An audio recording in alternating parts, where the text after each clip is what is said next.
Pernah dengar nggak kata-kata seperti ini nih? Misalnya ada orang bilang, ya emang udah dari ayahnya sih sifatnya kayak gitu, atau udah dari neneknya sih emang turunan lah sakitnya ini, atau misalnya ya di keluarga kita emang sering ngalamin itu, kayaknya emang udah dari keturunannya suka ngalamin hal-hal seperti ini dan sebagainya, yang kira-kira macem-macem ya, entah itu tentang penyakit, entah itu tentang sebuah sifat yang khas atau nilai-nilai lainnya gitu, yang oleh orang-orang ini disebut sebagai keturunan, atau maksudnya ada udah di DNA gitu ya kalau bahasa ilmiahnya. Nah, sebenarnya apa sih maksudnya dari kalimat-kalimat seperti itu gitu. Kadang-kadang kalau kita bertanya atau kita bahas dengan kata-kata atau bahasa karma gitu ya. Apa sih sebenarnya tujuannya si karma ini ada di dalam kehidupan kita gitu, atau nilai-nilai khusus dari leluhur kita ada di kita itu maksudnya buat apa gitu.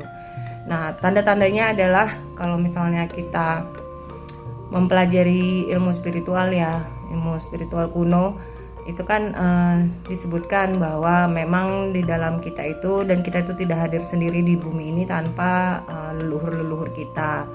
Nah, kalau untuk sifat-sifat, nilai-nilai atau keadaan-keadaan fisik, baik itu bentuk fisik atau misalnya khususnya sih sebenarnya lebih ke kayak penyakit ya, atau sifat-sifatnya, atau misalnya ada keahlian khusus gitu ya.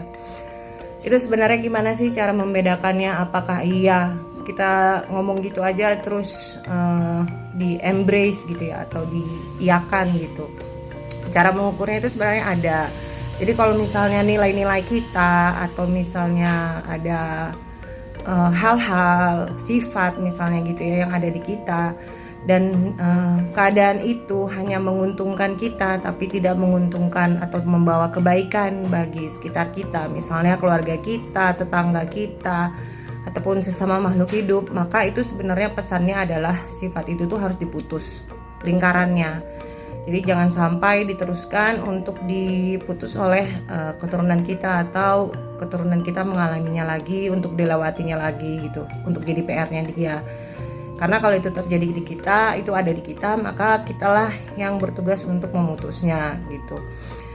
Jadi nilai-nilai standarnya itu seperti itu cara mengukurnya ya guys.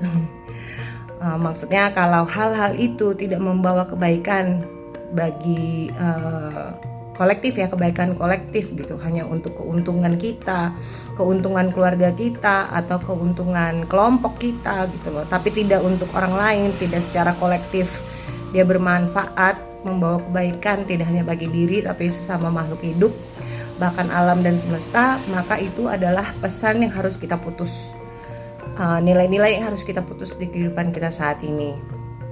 Kira-kira itu sedikit berbagi informasi tentang apa, kalau misalnya ada teman-teman pernah dengar ada orang yang ngomong kalimat-kalimat seperti itu gitu. Apa sih sebenarnya pesan dari hal-hal seperti itu untuk kita gitu.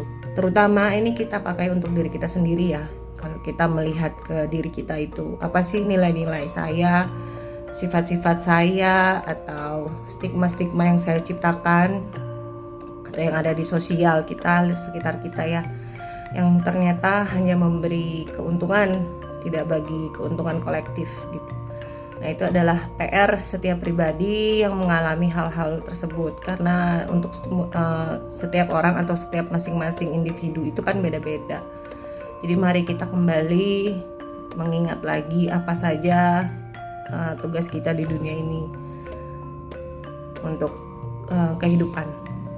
Sampai ketemu di video berikutnya. Rahayu, rahayu, rahayu. Sagunging Bade.